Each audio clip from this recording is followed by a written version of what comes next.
Welcome, aspiring aviators. Today, we're mapping out the exact flight path from high school student to airline captain. Think of this explainer as your ultimate professional career guide. Becoming a pilot in India is one of the most structured and rewarding professional pathways you can take. But let's be real, it's also capital-heavy and filled with potential pitfalls if you don't know the route. We've synthesized all the latest information into a clear, visual journey to help you navigate this highly competitive field. Here's our flight plan for today.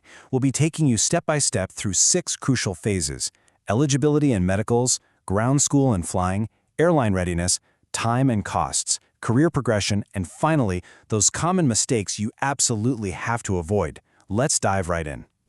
Section 1. Eligibility and Medicals.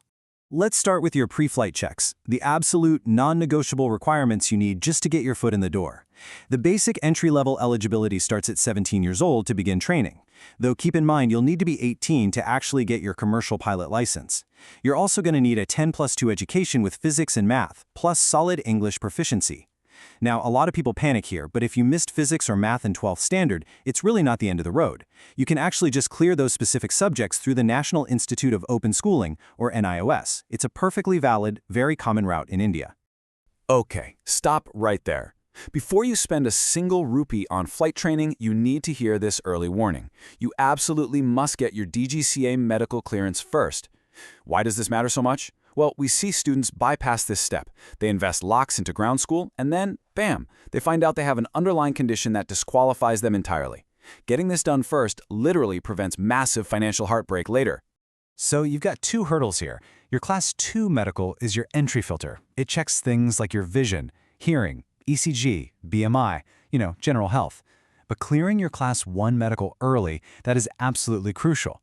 See, while you can start training with a Class 2, a Class 1 is mandatory for your commercial pilot license and any future airline career.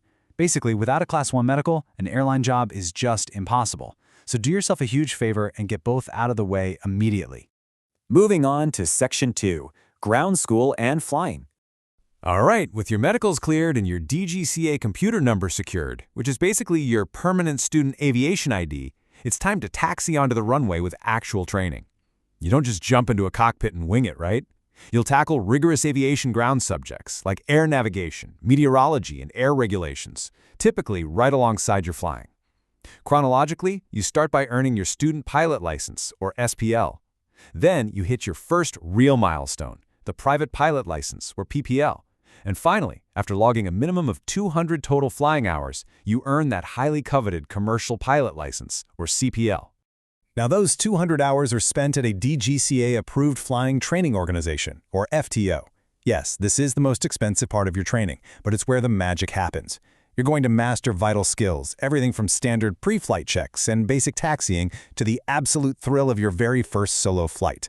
You'll also learn complex maneuvers like cross-country navigation and instrument flying, which means learning how to fly relying strictly on your cockpit dials when outside visibility is basically zero. Section 3. Airline Readiness. Hitting cruising altitude in your training means getting your CPL. But listen, there's a massive misconception we need to clear up right now. Having a CPL alone does not immediately get you an airline cockpit. What airlines actually want to see is a status known as a frozen ATPL. Basically, this means you hold a CPL plus you've completed all the required advanced theory and ratings. It makes you fully employable and proves you meet all those strict airline entry standards.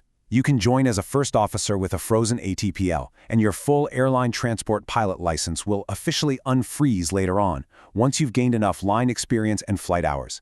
So how do you transform that basic CPL into an employable frozen ATPL? You have to secure 3 essential add-ons. First, an instrument rating, or IR, which is mandatory for flying in clouds and low visibility. Second, a multi-engine rating, or ME, because, well, essentially all commercial airliners have more than one engine. And finally, you need your RTR, the radio telephony license. This allows you to legally communicate with air traffic control. Without these 3 add-ons, your airline progression just completely stalls. Section 4. Time and Costs. Okay, let's dive into the financial fuel required for this journey. Realistically, this is the biggest barrier for most aspiring students. When we compare the routes, there's a stark financial contrast. Staying right here in India for your training demands an estimated investment of about 45 to 65 lakh rupees, and if done efficiently, it takes around 18 to 30 months. On the flip side, going abroad for flight training might seem a bit faster, but converting your foreign license back to a DGCA-approved license in India, that can push your total cost well over 70 lakh and often past the 1 crore rupee mark. It's a massive financial commitment either way. And here's another hidden financial trap students almost always forget to budget for: the type rating. Look, even with a CPL and a multi-engine rating, you still don't actually know how to fly a specific commercial jet yet. A type rating is this highly expensive aircraft-specific training you absolutely need before you can legally fly a Boeing 737 or an Airbus A320. And depending on the airline's hiring model, you might have to pay for this out of your own pocket before your very first day on the job. Section 5. Career Progression. Once you pass the rigorous airline selection process, which, by the way, includes aptitude tests, psychometric evaluations, and simulator assessments, your upward trajectory is just incredible. Your starting salary as an entry first officer is solid, usually ranging from 1.5 to 3.5 lakh rupees a month. But as you build those hours and gain experience, you hit the mid-level brackets of 4 to 8 lakhs. And eventually, when you upgrade to the left seat and take command, your earnings skyrocket to 8 to 15 lakh rupees or even more per month as a captain. Now, that massive salary bump directly mirrors a highly structured rank progression. You start out flying under the command of a captain as a junior first officer. From there, the path is crystal clear. You upgrade to first officer, then senior first officer, eventually earning your command as a captain. And for those who want to teach and evaluate others, you can even become a training captain or an examiner. It's a fantastic, deeply rewarding ladder to climb. Section 6. Common Mistakes. Finally, let's talk about the turbulence you need to avoid, because one naive mistake here can cost you years of your life and literally lakhs of rupees.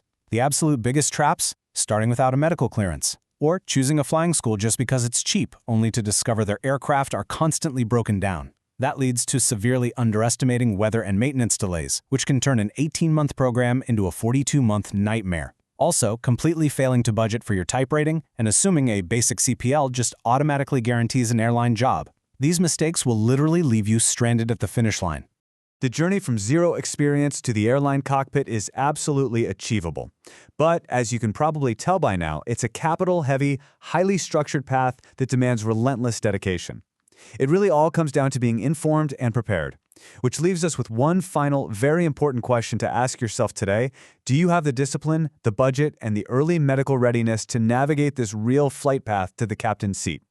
Thanks for joining me for this Career Explainer today. If you're taking to the skies, I wish you tailwinds and clear weather.